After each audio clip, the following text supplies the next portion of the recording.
Hello and welcome to the viewers of this video. This is the Orange Fan here, bringing you another entry for the episode Recap and Thoughts category. This video will be dedicated to the Funimation dub of episode 94 of Dragon Ball Super. We begin this episode with Goku back at Capsule Corporation, and he's in the middle of eating a meal when other characters inquire him about how his talk with Frieza went. Bulma and Shin quickly pick up on the fact that Goku is leaving out a certain detail with regards to his talk with Frieza, and Vegeta demands that Goku tell them what this detail is. So Goku admits that he promised Frieza that he would use the Dragon Balls to bring Frieza back to life if Universe 7 wins the Tournament of Power. Some of the characters present give Goku a hard time about this promise he made to Frieza, but Whis comes to Goku's defense and points out that Frieza being brought back to life is the lesser evil compared to Universe 7 being erased from existence. Goku appreciates Whis defending him, and Goku also assures the skeptical characters that they will beat Frieza again if the evil tyrant does try to betray them. We also see that a drawing of Frieza has replaced Boo's picture on the board featuring the pictures of the members of the 7th Universe team. The next scene takes us to, I think you could call it a telepathic conversation. That's the best way I can think to describe it. But yes, this next scene features a telepathic conversation between Quitela and Universe 9's destroyer, whose name is revealed to be Sidra. And Quitela tells Sidra a lie where he claims that the 7th Universe team will go after the Universe 9 team first in the Tournament of Power. Quitela also tells Sidra about how Frieza is being recruited for the 7th Universe team, and he suggests that they eliminate Frieza and get the 7th Universe team disqualified before the Tournament of Power can even begin. Sidra points out that they could get in a lot of trouble if the Omnikings find out about this sabotage, so Quitela suggests that Sidra send some assassins to do the deed instead. Quitela reasons that they can't get in trouble if the sabotage isn't directly linked to them. We then return to Universe 7, and we see that Trunks is now out on the Capsule Corporation balcony, and he notices the board of the pictures of the 7th Universe team members.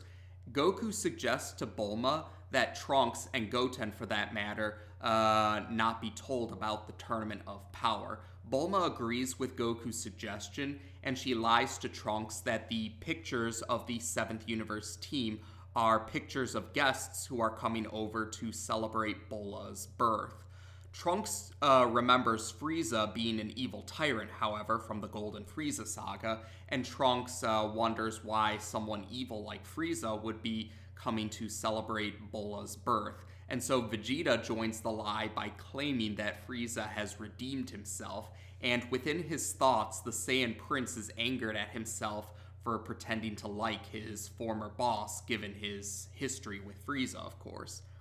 Goku then tells Trunks about the island that Android 17 is protecting, and he convinces Trunks to watch over the island for Android 17 while Android 17 comes over to...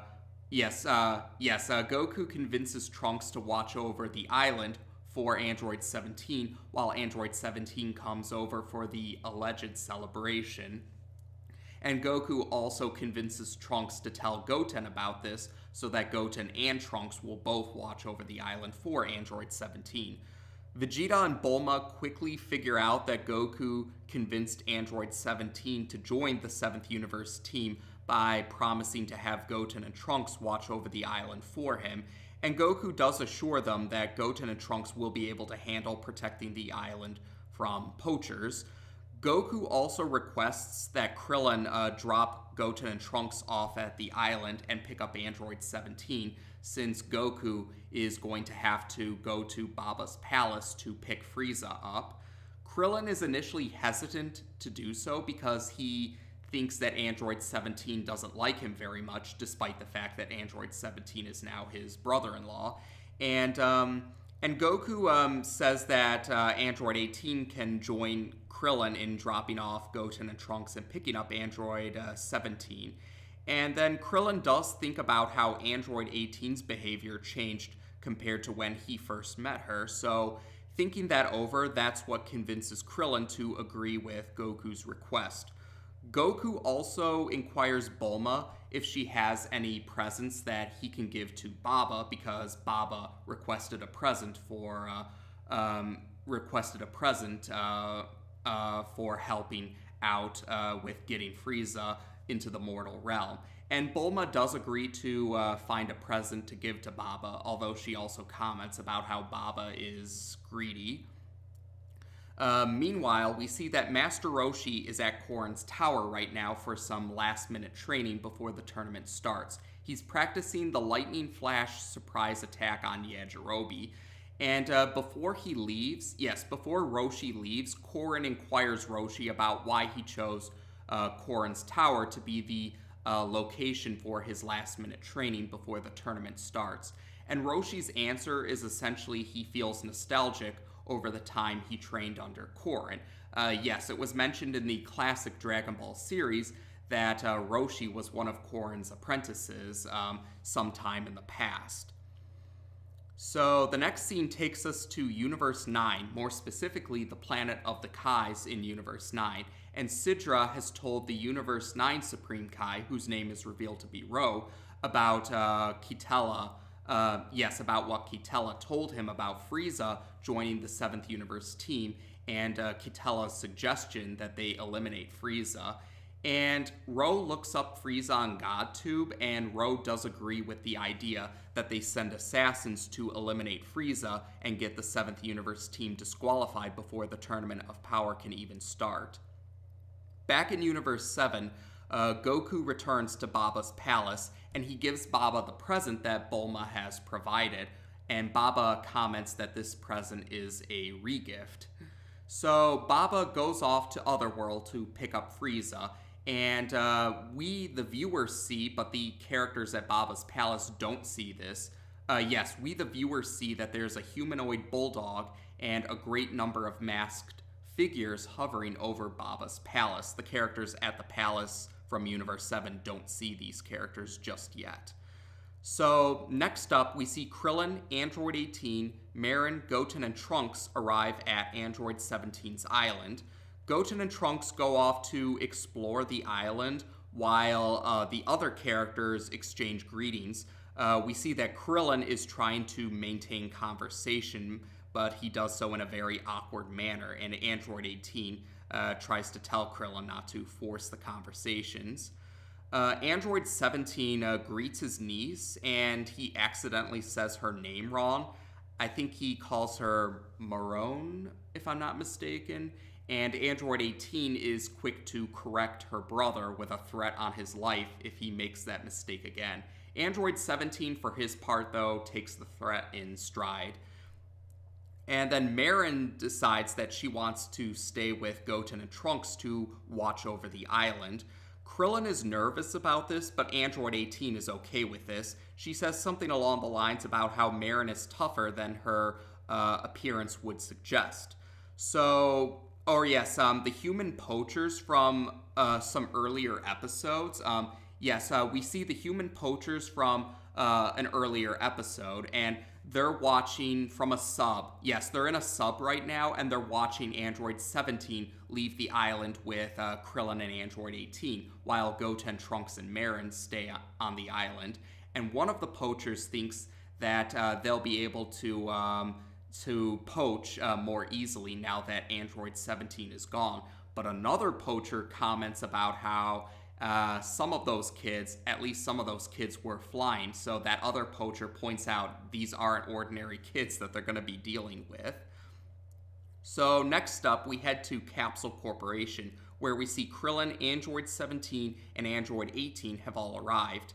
Piccolo, in particular, greets Android 17 by saying he hopes Android 17 has gotten stronger since the last time they crossed paths, their fight during the Cell Saga in Dragon Ball Z. And Android 17 shares those sentiments. He hopes Piccolo has gotten stronger since the last time. But then we see that Piccolo actually offers a handshake to Android 17. Piccolo essentially says that he appreciates that Android 17 is helping them out with the Tournament of Power, and he looks forward to working together with Android 17. Android 17 returns the handshake, and he says that the feeling is mutual, essentially. And then we see Master Roshi has arrived at Capsule Corporation not too long after Krillin and the android twins. So Vegeta points out that just leaves Goku and Frieza to return. So back at Baba's palace, we see Goku getting a little bit of training in. His training actually brings to mind his fight with his adoptive grandfather at Baba's palace back in classic Dragon Ball. But after finishing up a little training, Goku sees Baba return with Frieza, and Frieza hates the fact that he now has a halo. And Frieza greets Goku by punching him, and Frieza says something along the lines of, "Oh, silly me, my fist must have slipped." And Goku returns the favor. Yeah, Goku punches Frieza back in return. And Baba urges Goku to get a move on. The tournament's going to start soon. So Goku is preparing to use instant transmission, and he tells Frieza to hold on so that Frieza can go along with the instant transmission. But before they have the chance to leave, Baba's ghost assistant says that there's a great number of characters outside the palace that are insistent on seeing Goku and Frieza. So Goku heads to the outside part of the palace, and he sees the humanoid bulldog and the great number of masked figures that we saw earlier.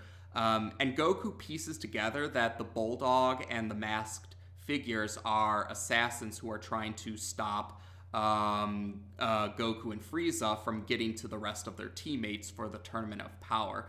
But the humanoid bulldog only responds to Goku's guesses with, in his words, "we can't say."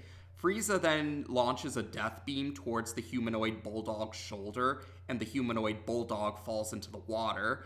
Goku insists to Frieza that they don't have time to deal with the assassins right now. They gotta get to their teammates before the tournament starts. But Frieza insists on having a warm-up before the tournament begins. Frieza says that he doesn't want to get rusty for the tournament, and Frieza assures Goku that they'll take care of the assassins quickly so they won't be late. So we then see the Tournament of Power Arena is continuing construction in the Null Realm, and the episode ends with Frieza transforming into his ultimate form, or his golden form, if you will. So yes, that's how we end this episode. And there you go. This is we're getting closer to the time for the Tournament of Power to begin. But unfortunately for the Universe 7 characters, they have to deal with some last-minute complications with the Universe 9 assassins, which were sent their way thanks to Quitela's manipulation. Because Quitela lied to Sidra about the 7th Universe team wanting to get rid of the Universe 9 team first in the tournament, and that's how this all started. And yeah, when you take into account the assassins, Quitela is probably counting on how, even though Quitela told Sidra that if they send assassins, they won't get directly linked to the attack, you could also argue that Quitela is probably also hoping for the fact that if the assassins do get linked to one of the other universes, then they're Universe 9 assassins. So Quitela is probably counting that he won't get incriminated for this sabotage. And like I said, that kind of helped to not give Quitela a good impression for some viewers. Or yeah, some viewers were not fond of Quitela because of his manipulation like that. Quitela is considered by a good number of fans to be the least likable of the Destroyers, although some fans like him in a love-to-hate sort of way, kind of like how other villains they like in a love-to-hate sort of way. That's how some people view Quitela. And yeah, I do have to agree with that. Quitela is definitely the least sympathetic of the Destroyers, which is rather telling because, like I've said before, most of the Destroyers already do come off being ungrateful jerks.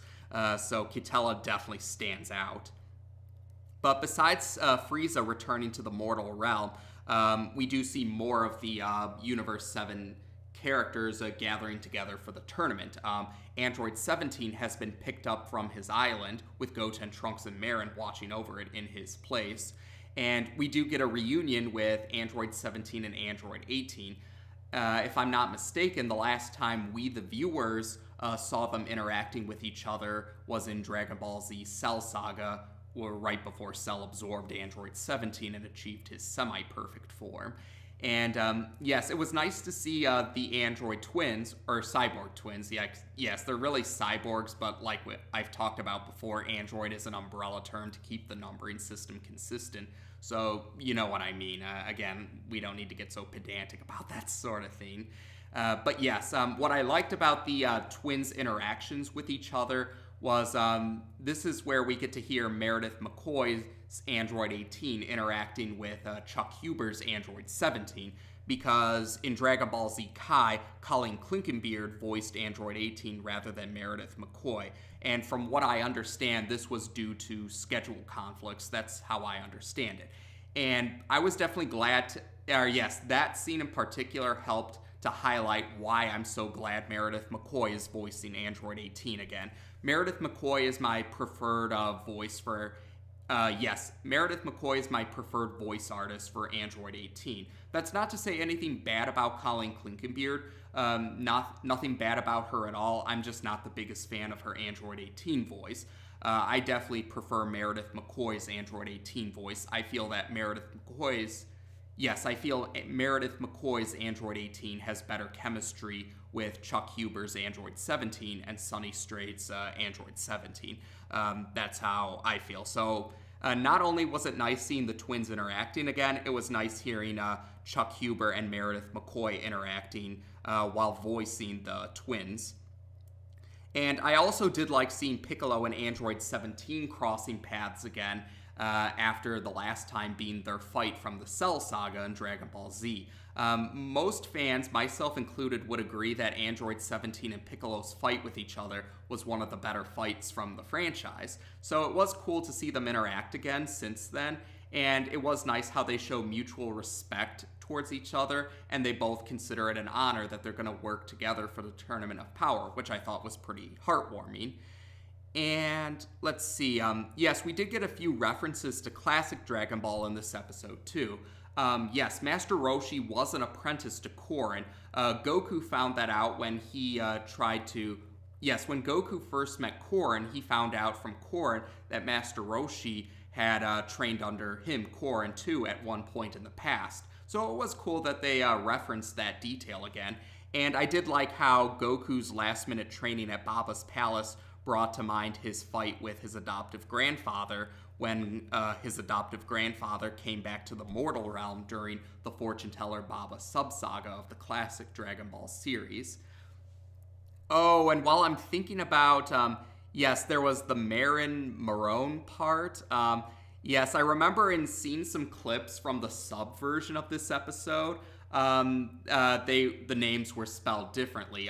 Marin Krillin's daughter, her name is spelled with 2 R's, while in the subtitle, Android 17 mistakenly, according to the subs, the mistaken way Android 17 said Marin's name, the subtitles only had 1 R, and some fans took that being a reference to Krillin's ex-girlfriend. For those unfamiliar, in the regular Dragon Ball Z anime, during the Garlic Jr. filler saga, Krillin had an ex-girlfriend, or Krillin had a girlfriend. They broke up by the end of the filler saga, and she did have some appearances in the filler scenes in the Android saga too, but her name was Marin too. Yes, the difference though was the spelling of their names. Marin, the ex-girlfriend's name had one R, while Marin, the daughter, had two R's. And yes, at least in the Funimation dub for regular Dragon Ball Z, Marin, the ex-girlfriend's name was pronounced Marin, like Marin Krillin's daughter. So I'm guessing that the Marone pronunciation was done just to make the joke more obvious, to make it more clear that Android 17 said his niece's name wrong by mistake. Because the spelling difference wouldn't be so obvious.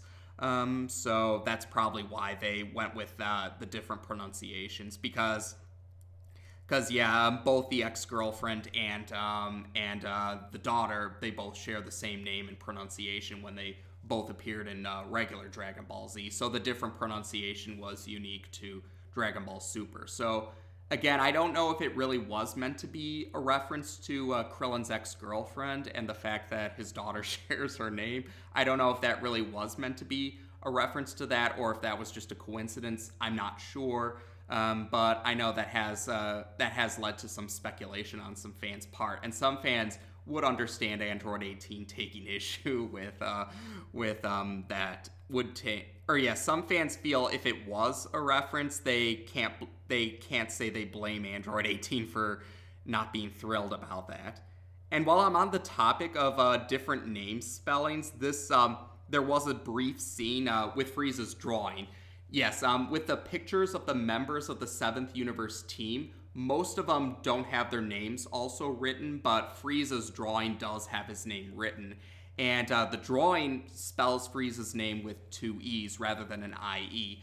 And this is again, yes, Frieza's a character whose name has been spelled differently in different dubs or subs or what have you. For Funimation and at least the Ocean dub, at least back when Funimation and Saban worked together with the Ocean cast. I don't know about the other English dub where the Ocean cast returned to the role that aired in Canada and the United Kingdom for Dragon Ball Z. That's to put it simply. I don't know if they still spelled Frieza with an IE there, but yes, at least with Funimation's involvement and when translating the video games into English, Frieza's name is spelled with an IE. Whereas Steve Simmons, who is the translator for the subtitles on the home release, on Funimation's home release, Steve Simmons is the translator for the subtitles on Funimation's home release. He spells Frieza's name with two E's, and Viz Media translates Frieza's name with two E's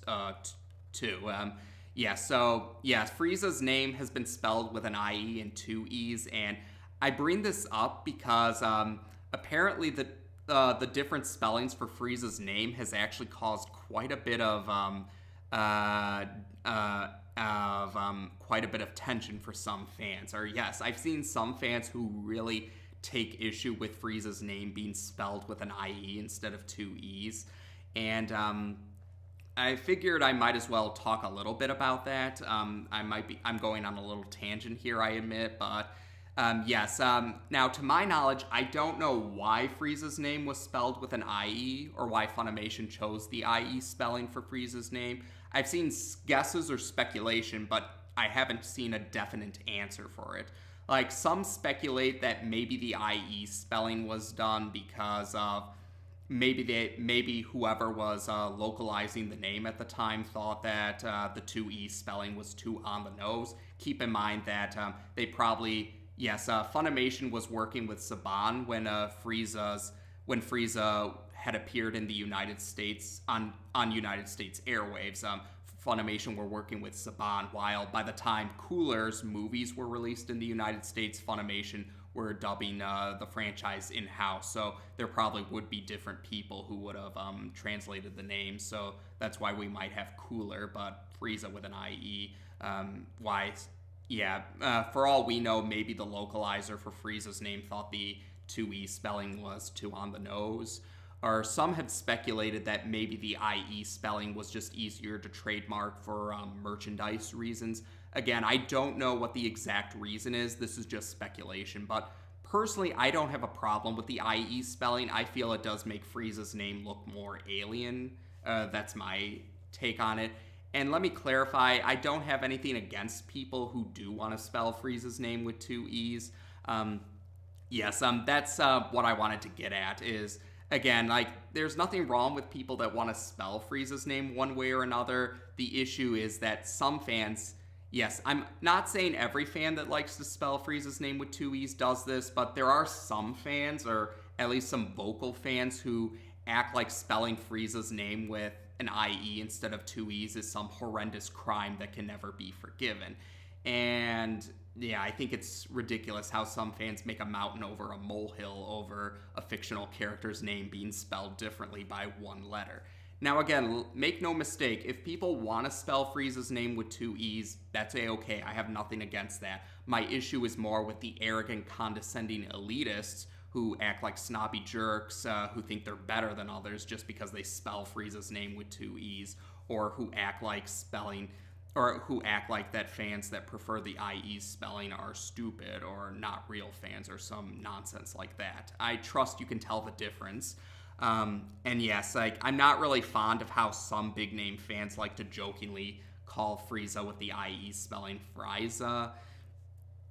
Yes, because there are other words where you don't sound out the I, but they have the IE spelling, like shield or field or believe, for example. So it's like, or even some people I know have brought up how Mr. Freeze, the Batman villain's civilian name, or his civilian last name is Freeze, but it's spelled the same way Fries would be spelled, but it's pronounced Freeze. So it's kind of like that too. So yeah, I mean, to me, what I'm trying to get at is complaining about how Frieza's, yes, to me, like, if you want to spell Frieza's name with two E's, that's a-okay, but complaining about people spelling his name with an IE is just kind of ridiculous to me. To me, complaining about Frieza being spelled with an IE instead of two E's is like complaining at people that spell gray with an A instead of an E. This, again, kind of highlights back to a point I keep trying to make, or a point I keep trying to emphasize the importance of, is language is not a black and white concept where there's only ever one right answer. Language has many shades of gray. It's a fluid and ever-changing concept. It changes and adapts with time and location. And you can have cases where a word can have multiple right spellings, multiple right pronunciations, and multiple right definitions. Like, yes, there are some words in real life that meant one thing originally, but they changed meaning over the course of time. And yes, that's the point I'm trying to get at. Make no mistake, I will try to spell and pronounce a real life person's name the way they would, but I also do acknowledge that some names do have multiple valid spellings, or some names can be spelled the same way but have multiple pronunciations. So while there might be a right spelling or a right pronunciation for one particular individual, another individual could have the same spelling but a different pronunciation, or a different pronunciation but the same spelling, and it would still be right. Yes, that's what I'm trying to get at, is my issue is more how some people try to impose only one right answer for language, and not really willing to recognize that language is a case where you can have multiple right answers. Like, there isn't, yes, language isn't so black and white. It does have many shades of gray to it. So I admit I went on a tangent there, but yeah, seeing the Frieza spelling there kind of did reminded me of that whole Frieza controversy, the spelling controversy with Frieza, and I kind of just wanted to clear the air with that, so to speak, or get that monkey off my back, so to speak. But yes, so otherwise, yes, Frieza wants to beat up the assassins before the tournament starts, and I do have to admit, Frieza's transformation sequence into his ultimate form, or his golden form, was pretty cool.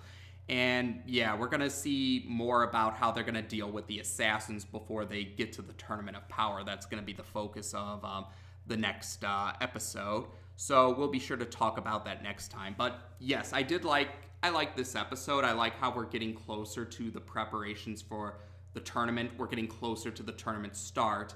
And it was cool to see some characters interacting again after a long time. But there we go for now. So as of this video, we've now discussed episode 94 of Dragon Ball Super, as dubbed by Funimation on this channel. Take care, and until next time.